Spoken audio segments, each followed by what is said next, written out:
সাধারণ সম্পাদক বিএনপি জাতীয় নির্বাহী কমিটি। বিসমিল্লাহির রহমানির রহিম। বিএনপির শুধু বলতে চাই, জাতির একতা স্বাধীনতা ফিরিয়ে দিয়ে দুর্ভিক্ষ অবস্থা। আজকের এই বিশাল সভায় আপনারা উপস্থিত হয়ে বিএনপি বাংলাদেশে সবচেয়ে বৃহত্তম দল হিসেবে আবারও আপনারা প্রভাবিত।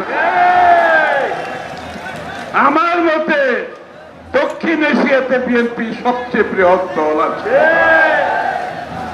এটার কারণ শহীদ প্রেসিডেন্ট জিয়াউর রহমানের দেশপ্রেম, শহীদ প্রেসিডেন্ট জিয়াউর রহমানের যে উন্নয়নের উদ্যোগ, কৃষক, চাষি, শ্রমিক, ব্যবসায়ী, পেশাজীবী সবাইকে নিয়ে যে বাংলাদেশ, সবাইকে নিয়ে বাংলাদেশ।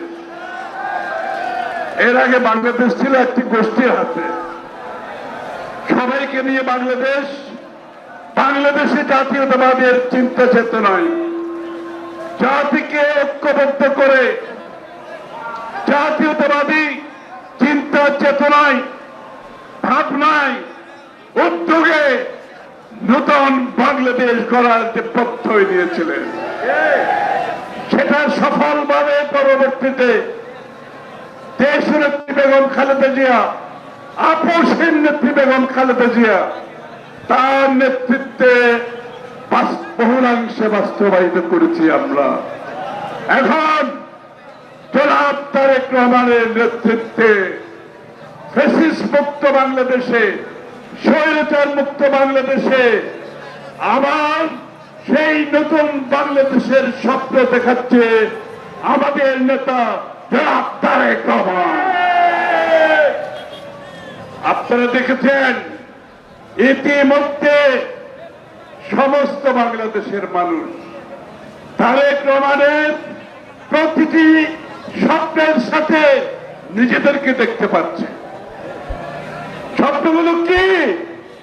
এক নম্বর স্বপ্ন হচ্ছে বাংলাদেশের মানুষের কর্মসংস্থান।